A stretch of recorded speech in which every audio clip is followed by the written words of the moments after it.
नमस्कार, मैं स्नेहा आपकी होस्ट एक बार फिर से आपका स्वागत करती हूँ आपके अपने चैनल डर का घर में। आज जो मैं कहानी आपके लिए लेकर आई हूँ, ये कहानी है ब्रह्म राक्षस की। ये कहानी सुनाने से पहले मैं आपको ब्रह्म राक्षस के बारे में कुछ बताना चाहती हूँ कि ये किस तरह की प्रजाति होती है और ये बनते कैसे हैं, या मरने के बाद कौन से लोग ब्रह्म राक्षस का रूप धारण करते हैं। ऐसे पंडित जो कि कर्मकांडी होते हैं, जन्म से ब्राह्मण होने के बाद उनको उनके सारे कर्म जिस तरह से करने चाहिए वो कर्म वो ना करके कुछ बुरे कर्म करते हैं, या फिर अपने ज्ञान का इस्तेमाल बुरी चीज़ों के लिए करते हैं। जब ऐसे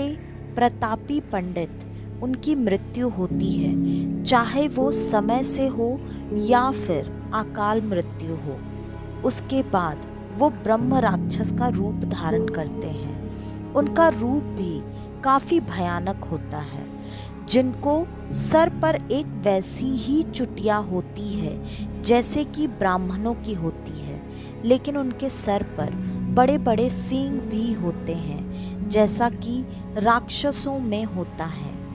तो आइए अब बढ़ते हैं आज की कहानी की तरफ। आज की कहानी है सुरेश और उसकी पत्नी की। ये दोनों जन्म और कर्म दोनों से ब्राह्मण थे। इन दोनों के कर्म पूरी तरह से वही थे जो कि एक ब्राह्मण कुल में पैदा हुए इंसान को करना चाहिए। ये परोपकार से पूरी तरह भरे हुए थे और ये अपनी दिनचर्या को चलाने के लिए खेती किसानी का काम करते थे। ब्राह्मण होने से ऐसा नहीं था कि ये सिर्फ पूजा पाठ करने और कराने का काम करते थे। इनका खुद का बहुत बड़ा खेती बाड़ी के लिए ज़मीन था, जिस पर ये खेती का काम करके अपना और अपनी पत्नी का गुजारा किया करते थे। इनके घर में किसी भी तरह की कोई भी पैसे को लेकर समस्या नहीं थी। सब कुछ अच्छा और बहुत अच्छा चल रहा था, लेकिन इनकी जो खेत की ज़मीन थी वो इनके घर से बहुत ज़्यादा दूर पर थी, जिसके वजह से जब ये खेती का काम किया करते थे तो अक्सर इनको घर पर लौट कर आने के लिए बहुत ज़्यादा रात हो जाया करती थी। और कई बार तो ऐसा होता था जैसे बारिश और उसके पानी को रोकने के लिए इनको खेत पर आधी आधी रात को भी जाना पड़ता था, जिसमें इनको जाने के लिए काफ़ी मुश्किलों का सामना करना पड़ता था खेत के बहुत ज़्यादा दूर होने के वजह से। एक बार ऐसे ही बारिश का मौसम था और रात में बहुत ज़्यादा और बहुत तेज़ बारिश हो रही थी। फिर पत्नी ने उन्हें जगाते हुए कहा, अजी सुनिए ना, देखिए आज बहुत ज़्यादा बारिश हो रही है, आप जा कर के खेत में चाहे तो एक बार देख कर आ सकते हैं क्या? क्योंकि अगर बहुत ज़्यादा पानी खेत में इकट्ठा हो गया तो जो फसल लगाई है सारी फसल बर्बाद हो जाएगी। पंडित जी ने कहा, हाँ तुम बिल्कुल ठीक कह रही हो, मुझे जाना ही पड़ेगा। और वैसे भी जितनी तेज़ बारिश हो रही है, मुझे लगता है पूरा खेत में पानी भर ही गया होगा, तो पानी के निकलने के लिए रास्ता भी बनाना पड़ेगा।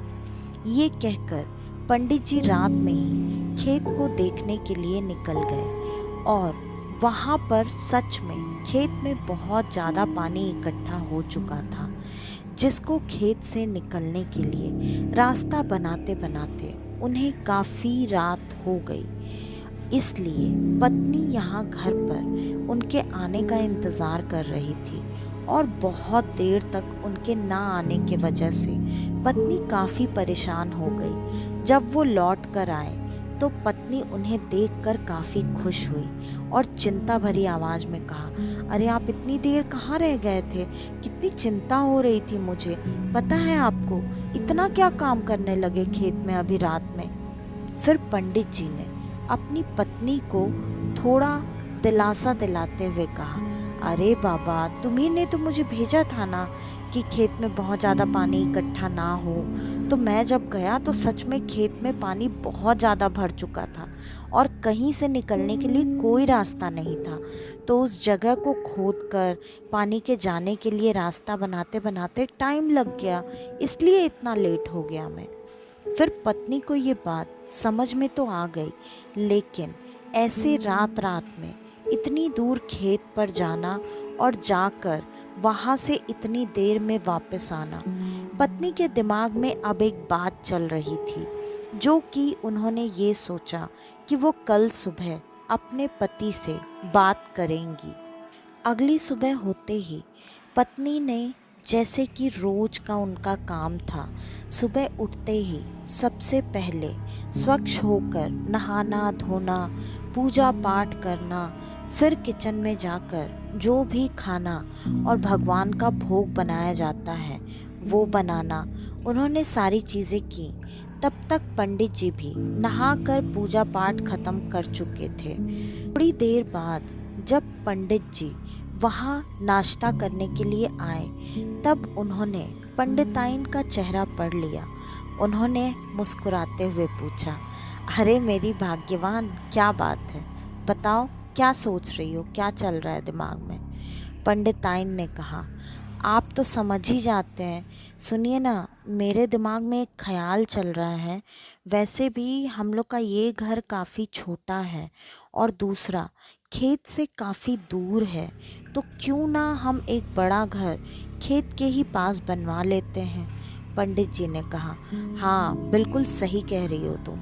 वैसे भी कल रात से मेरे भी दिमाग में यही बात चल रही है और मुझे ये तुम्हारा सुझाव बहुत अच्छा लगा।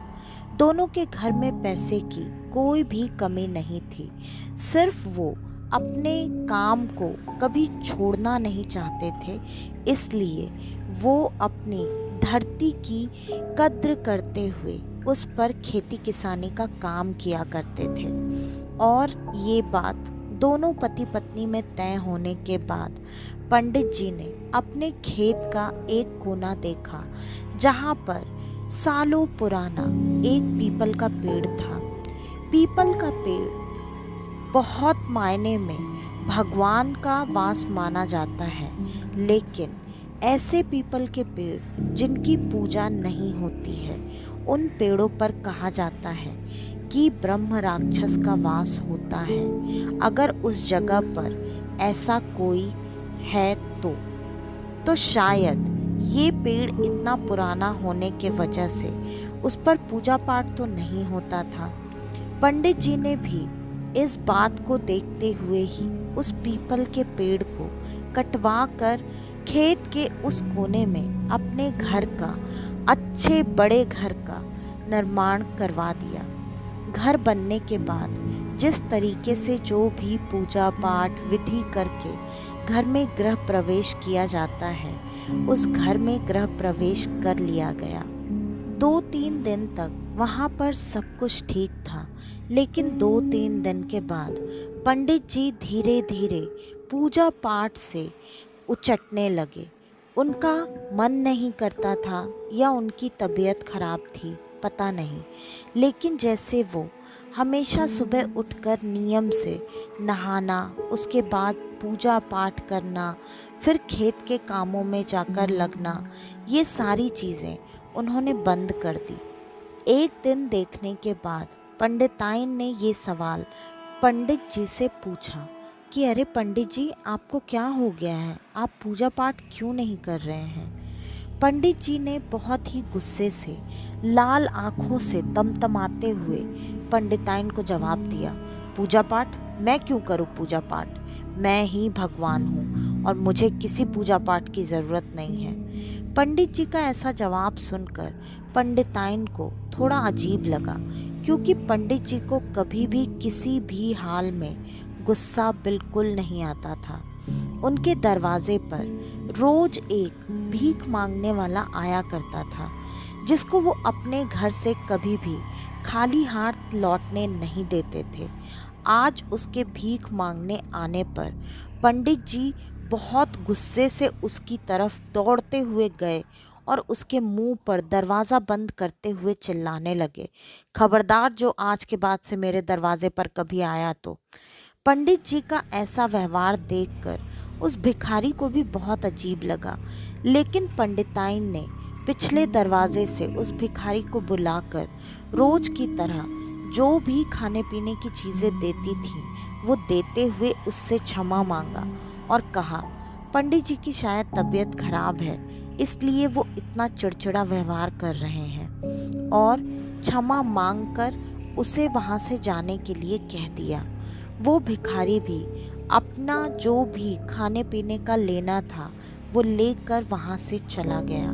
धीरे धीरे दिन ब दिन पंडित जी का व्यवहार बहुत ही बुरा और अजीब होता जा रहा था। पंडित जी बार बार मांसाहार खाने की मांग करते, जो कि आज से पहले उनके पूरे परिवार में, पूरे खानदान में ना तो कभी किसी ने खाया और ना ही शायद कभी किसी ने सामने से देखा भी होगा। लेकिन पंडित जी की ऐसी मांग करने पर पंडिताइन को ये बात बहुत ज़्यादा अजीब लगने लगी कि चलो पूजा पाठ तो फिर भी मान लो तबीयत खराब है इस वजह से नहीं कर रहे हैं, लेकिन ये मांसाहार क्यों मांग रहे हैं। फिर पंडित जी की ऐसी हालत देखकर पंडिताइन को थोड़ा बहुत समझ में आने लगा कि शायद कहीं पंडित जी के ऊपर किसी ऊपरी हवा का प्रभाव तो नहीं आ गया है। फिर पंडिताइन ने उन्हें जो भी चीज़ें आती थीं वो पंडित जी के साथ करना शुरू कर दिया। उन्होंने पंडित जी को मंदिर के आगे बिठाकर हनुमान चालीसा का पाठ करना शुरू किया। पंडित जी वहाँ से ना तो हटे और ना ही उन्होंने कोई अजीब हरकत की, और पूरा का पूरा हनुमान चालीसा का पाठ सुनने के बाद वो बहुत ज़ोर ज़ोर से हंसने लगे और बोलने लगे, तू मुझे सिखाएगी कि पूजा पाठ, हनुमान चालीसा, हनुमान जी का भोग और ये सब क्या होता है? मुझे सब आता है और मेरा कोई कुछ नहीं बिगाड़ सकता। मैं यहाँ से कभी नहीं जाऊँगा। तुम लोगों ने मेरा घर बर्बाद किया है, तो मैं तुम्हारे इस घर को कैसे छोड़कर जाऊँ। पंडिताइन को ये बात पूरी तरह तो समझ में नहीं आई, लेकिन अब ये बात उन्हें समझ में आ चुकी थी कि उनके पति पर कोई ना कोई ऊपरी बाधा आ चुकी है।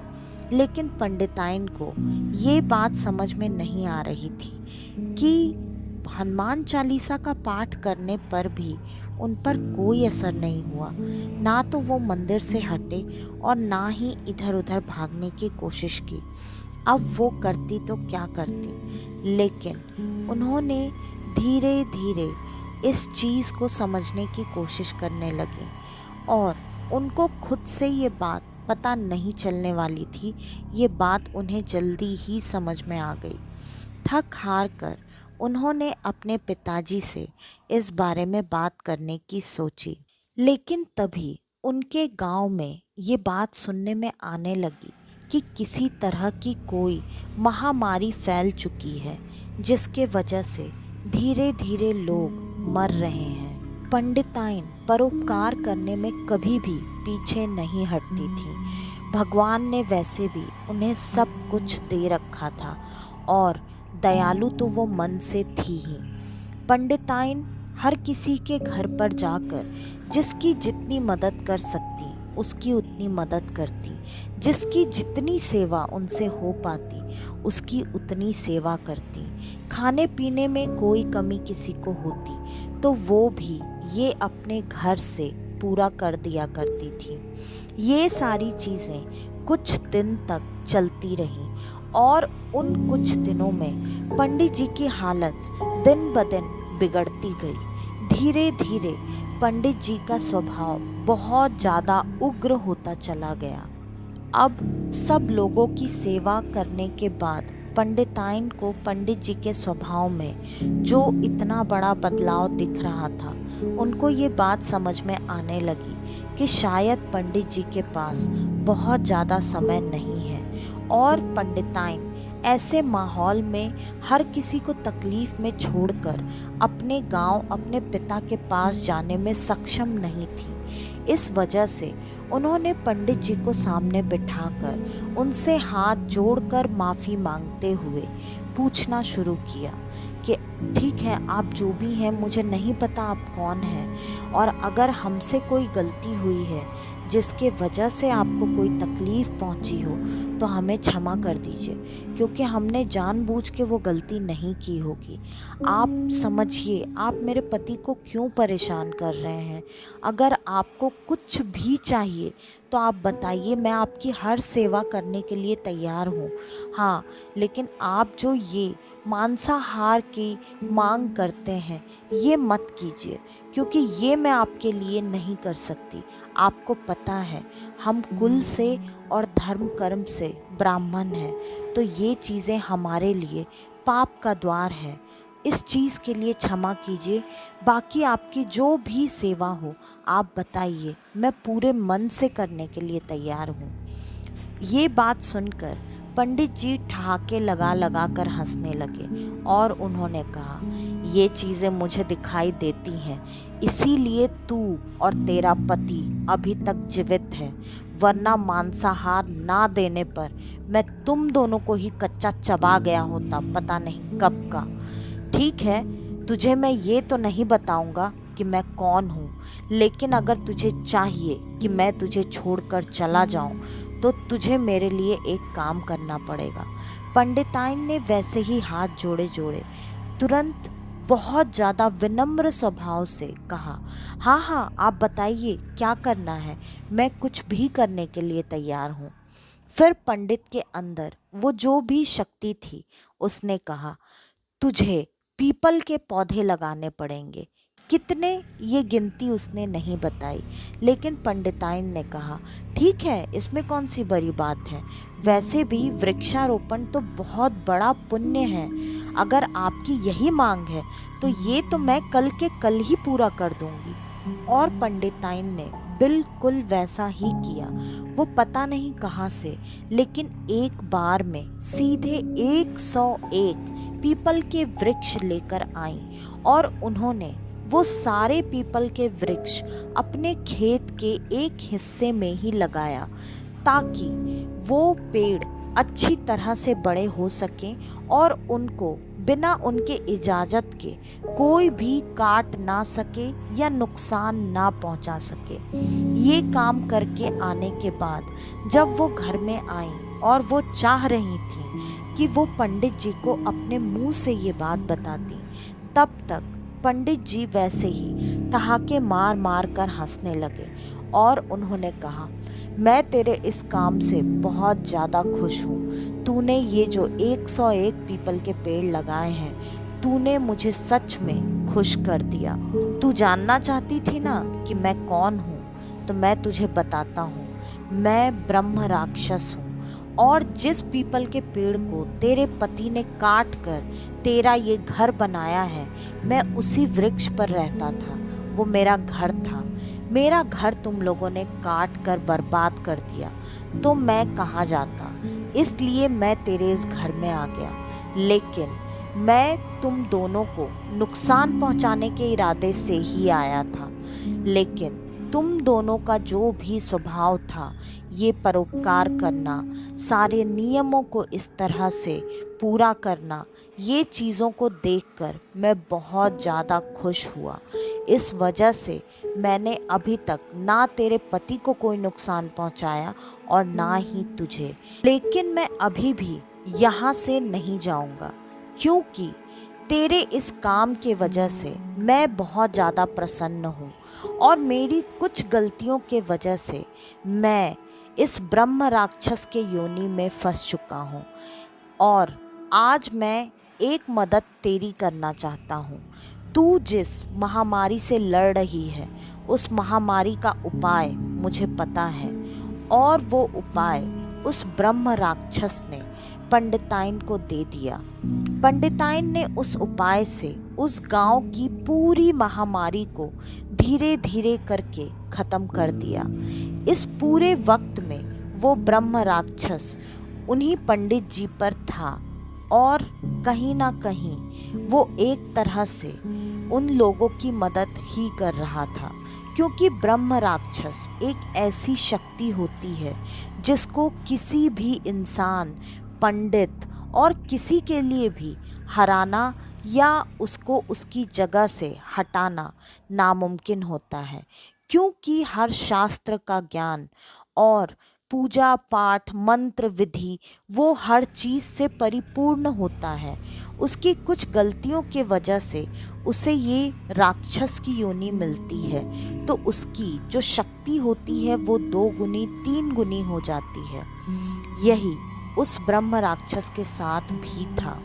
और जब उस गांव की महामारी पूरी तरह से दूर हो गई तो वो ब्रह्म राक्षस वहां से बिना कुछ बोले चला गया, क्योंकि 2-3 दिन के बाद पंडित जी अपने पहले के सारे काम नियम से उसी तरह करने लगे जैसे वो पहले किया करते थे।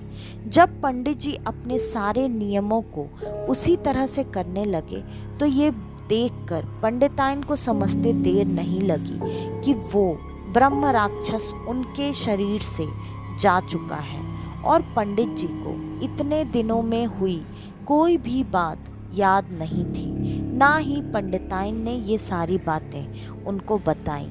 हाँ, पीपल के पेड़ खेत में लगाने का वजह उन्होंने पूछा। पंडिताइन ने यही कहा कि पीपल के वृक्ष, हमने एक वृक्ष काटा है तो उसका पाप ना लगे, इसलिए मैंने ये 101 वृक्ष लगाए हैं। तो अब इन सारे वृक्षों को बड़ा करना हमारी जिम्मेदारी है। पंडित जी भी इस चीज़ से पूरी तरह सहमत थे और वो सारे वृक्ष आज भी वही हैं। तो आज की ये कहानी यहीं पर ख़त्म होती है। आपको हमारी आज की ये कहानी कैसी लगी हमें कमेंट करके ज़रूर बताइएगा। और अगर आपको हमारी आज की ये कहानी पसंद आई है तो हमारी पिछली कहानियों को सुनकर उस पर भी अपना फीडबैक देना बिल्कुल ना भूलें। और अगर आपके पास आपकी ऐसी कोई कहानी हो तो डिस्क्रिप्शन में दिए ईमेल आईडी और इंस्टा आईडी पर आप हमें आपकी वो कहानी भेज सकते हैं। और अगर आप हमारे इस चैनल पर पहली बार आए हैं तो हमारे इस चैनल को लाइक, शेयर और सब्सक्राइब करना बिल्कुल ना भूलें। तो आज के लिए बस इतना ही। मैं स्नेहा, आपकी होस्ट, आज के लिए लेती हूँ अलविदा।